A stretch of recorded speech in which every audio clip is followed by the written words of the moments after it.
Interactive and innovative, making maps and charts and graphs insanely creative, rocking the paradigm and charming the critics. Time to get your mind blown. Visionary analytics.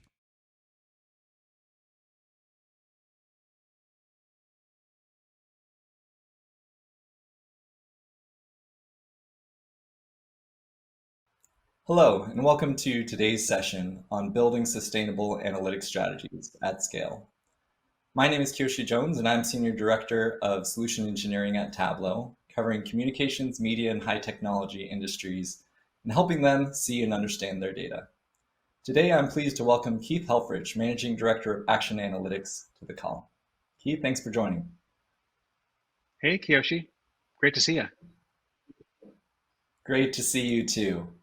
Now, I'm excited to talk about the topic at hand, which is all about building sustainable data cultures. But before we dive into that, could you share a little bit more about yourself as well as Action Analytics? Yeah, sure. So I'm Managing Director of Action Analytics. We're a small niche data consultancy. Most of our work, we've got about 14 consultants today, is at the world's largest and most predominant consumer products design and manufacturing company. I myself am in a leadership role over 9 lines of business, responsible for the analytics strategy and execution with some really big goals for the 2030 Climate Enterprise Environmental and Supply Chain Innovation Program. Excellent. And today we're going to be talking about building data cultures. And so could you just share with me, like, where do you get started and how did you come about building the strategy that you're sharing with us? Yeah, Kiyoshi, it's a great question. Thankfully, I have many years working side by side with Tableau Zen Master Mark Wu, who I would just describe as the genius with building data cultures and data communities. And so I'm taking that years of experience that I have with him and kind of now venturing out and doing my own take on the implementation of a Tableau blueprint across, like I say, these 9 lines of business. So the first thing that I did to get started was really work with our customer success manager from Tableau in order to familiarize myself with what is the Tableau blueprint, how do the mechanics work, and I know that a lot of deep thought has gone into this thing, but it was new to me. So my first step was to just spend some time with somebody from Tableau who was really familiar with it. And then from there, my next step was to make it my own. I kind of withdrew into a very introverted space, like a writer does when they're pumping out a novel.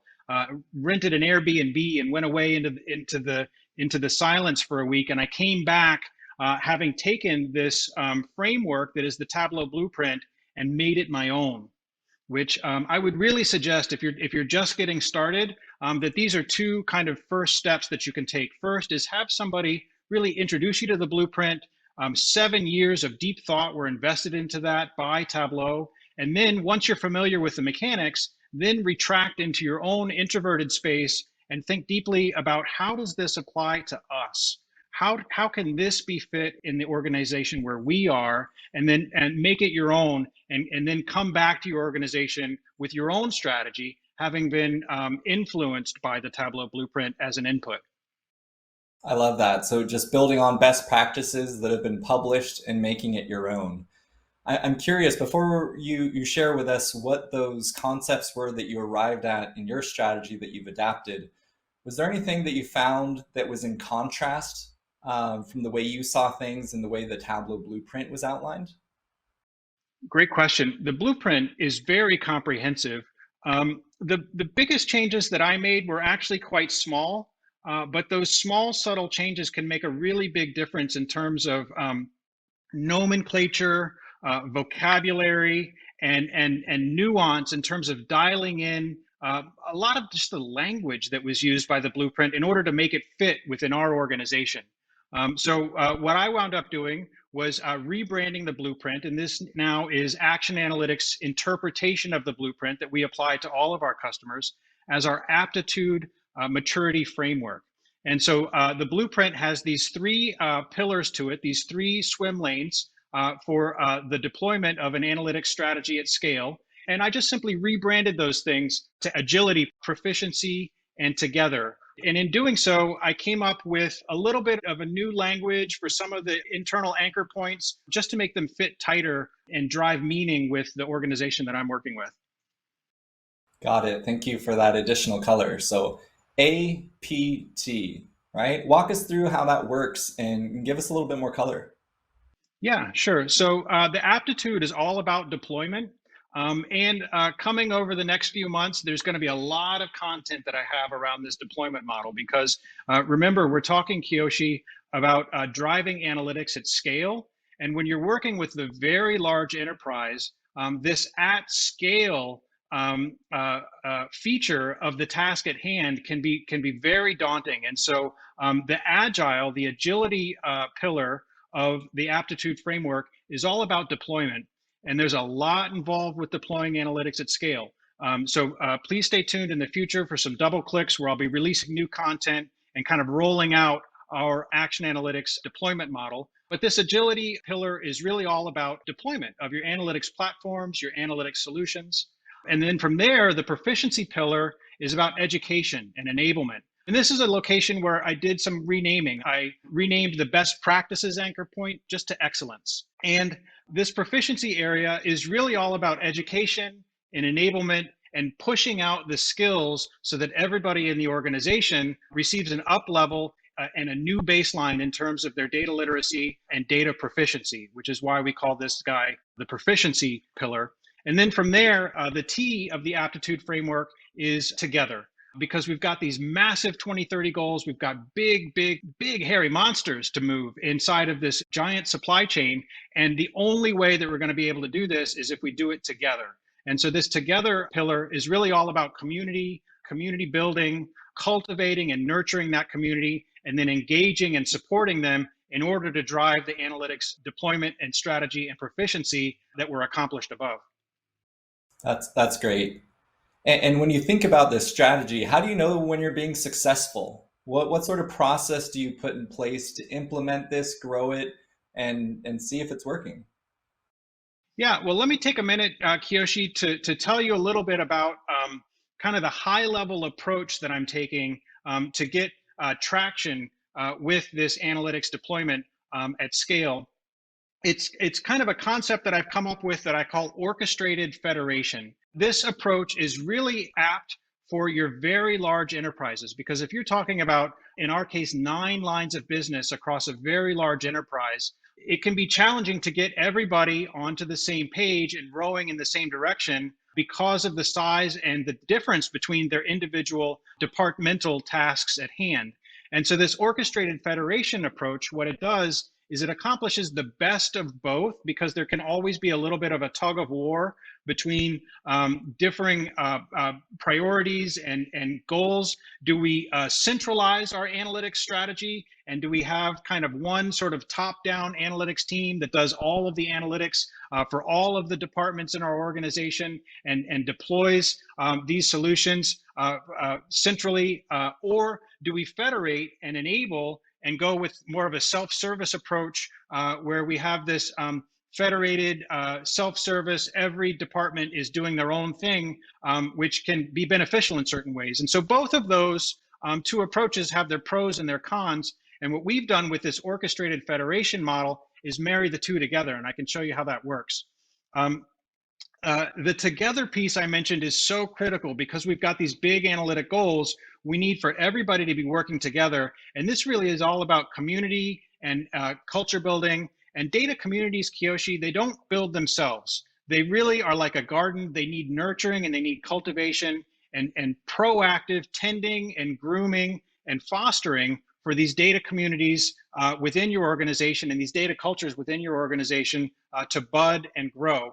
And so this orchestrated federation model, what it does is it begins with community as the first step.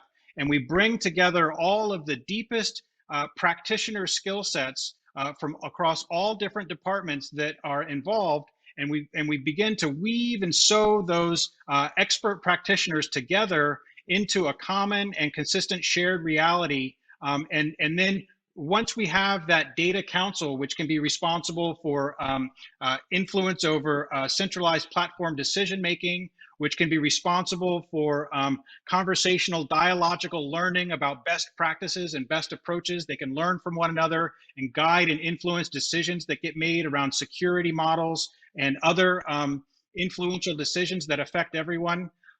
Once you have that centralized data committee together, this then is the core nugget of your community building effort. And it's through this data governance community that you're cultivating these experts that you're going to then begin to radiate out through concentric rings of influence, your strategy and your governance rules, and begin then to traction and move all of the lines of business that those data council members are representative of in the directions that you're aiming. And so we've got this orchestration of the experts at the top, which is our centralized orchestration. And then from there, what we want to do is federate the skills and enable the best of what Tableau is really good at, self-service, and federate the skills and push the actual execution of these analytics content pieces out as deeply as possible into the lines of business by enabling those independent organizational departmental lines of business to execute on their own analytics needs within the strategy that has been orchestrated from above. And so we're federating the skills and pushing the skill sets and the education as deep as possible out into the lines of business so that we can get this really tight coupling between the data practitioner, the timeline and the execution of those data solutioning projects as tightly coupled as possible together with the business needs and the business domain, which exists out at the edges. That tight coupling doesn't happen really well from the center. And so then from there, after we have orchestrated the experts, federated the skills as deeply as possible, and federated the execution, then the next step is to consolidate all of that amazing content that's being produced by those independent lines of business on their own schedule with their own expertise, consolidate all that content together into a single governed Tableau server collection of published data sources with consistent shared projects and easy to understand data security, published data sources that are governed with row-level security, and then publish and produce out the communication of that analytics strategy in a consolidated, consistent user experience so that all of our consumers are getting a nice, consistent look and feel with the visual best practices that are cohesive across the entire organization. And so this then is this model of orchestrated federation, getting the best of both self-service and centralized strategy and deployment. That sounds amazing, and it's certainly what we're all after. I'm curious if during gaining alignment or seeking alignment, there was any pushback, because what you're describing sounds like greater ownership of the analytics strategy across the organization. So instead of command and control, maybe traditional BI approach where only a few hold the keys, they get a question asked from them, from someone, they go answer that question, and that's it. You're really federating that out to the masses so that everyone can participate and use analytics as a team sport. But I can imagine that there might be some that are perhaps apprehensive. Did you encounter any pushback when you were looking to roll this out? Not so much so far, but I do get where you're coming from, Kiyoshi. And this is really where I've learned a lot from Tableau Zen Master Mark Wu and his approach. My phrase for this, what I call it, is pushing down on the trampoline. So what I do in my life is I push down on the trampoline and I create a gravitas such that the outcomes that I desire in the world, I'm not pushing and forcing outward and trying to kind of cajole the world to accomplish my goals. Instead, I'm pushing down on the trampoline and allowing for the natural gravitas of the outcomes that I'm desiring to kind of come inward to me. And this is this same sort of energetic approach that we're taking with this very large organization. And by pushing down on the trampoline and sort of luring in these different organizations with the gravitas of what we're presenting to them as the best viable alternative for us to be successful together, we've really undone their motive to have pushback, because really they can see clearly and understand the benefits of being together in a centrally orchestrated strategy and deployment while simultaneously being enabled with a federated up level of the skills and execution. So this is my approach to dealing with any potential pushback. And as a result of this approach, I'm not really seeing too much of it. That's excellent. At the top of the call, you had mentioned that you're working on sustainability goals, which is important work for us all. So thank you for your efforts there. And as far as the APT framework that you've described, I'm curious, what impact do you think that's had on the success of the project to date? Yeah, it's a great question, Kiyoshi. In a word, I would say the biggest impact of taking this approach is best described as traction, right? Because we've got these big, hairy monsters of a goal to accomplish with massive sized enterprises and machinery. We're in operations running this massive business that we're really trying to move. And we're trying to move those operations through the use of the effective communication of nonfiction, evidence-based, data-driven analytics. And in order to accomplish this, we really need traction, right? Because we're under a deadline. We've got these 2030 goals. And so the biggest piece of impact that I'm seeing is the degree to which we're able to traction towards accomplishing those goals with tangible, notable steps without getting caught up in these other things that can happen that are undesirable, like pushback and friction and organizational confusion.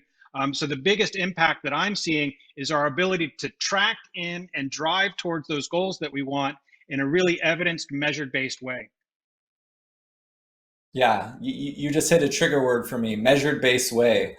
I'm curious, how are you measuring this and how important do you see measurement as a part of this overall strategy? I believe you alluded to that, but as it relates to the success you've seen, how important is that?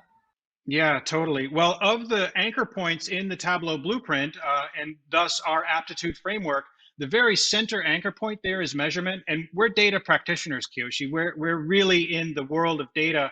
And I have at the center of everything we do the measurement. So, for example, just getting started with the Tableau blueprint, you can go to the blueprint website and take an assessment.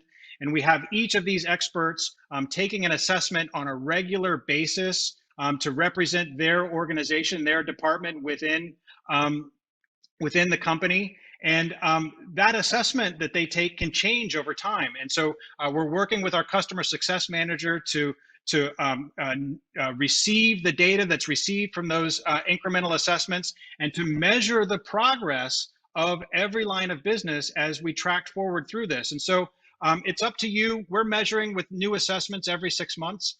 Other places that we're doing measurement is in our Close Your Rings initiative, where we're kind of branded our education push, and we've cabled up the data flow from the e-learning that everybody takes from the Tableau website. And we've cabled up the assessments that people take at the end of those learning paths from the elearning.tableau.com. We've cabled up that data flow so that we can literally measure and monitor and observe the penetration of every person and throughout the line of business with closing their rings and fulfilling their requisite assessments to having taken and obtained the education that we're seeking to push out to them. Other places that we're measuring in our agile sprints, we run in 2-week agile sprints.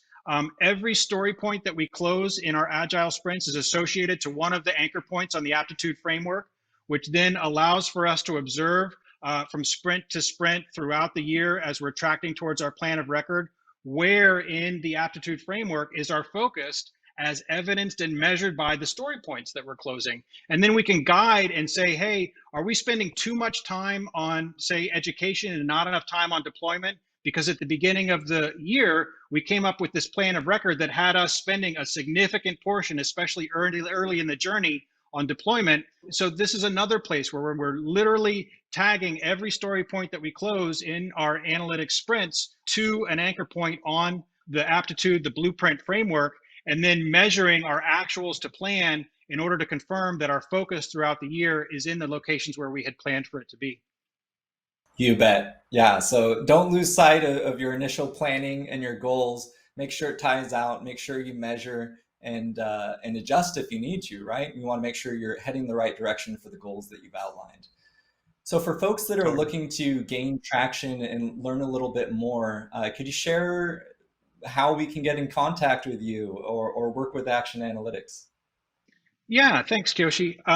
At the moment, we have these 14 people, and we're kind of in the process over the past 7 years of Action Analytics of sort of crossing the chasm and becoming ready to present ourselves to the external world as a force to be reckoned with. So one thing you can do is just keep an eye out on our website and our visual identity. We've got some really big, exciting launches coming up in December. And you'll see a transformation completely of the Action Analytics brand, visual identity, growth strategy, website, all of that stuff.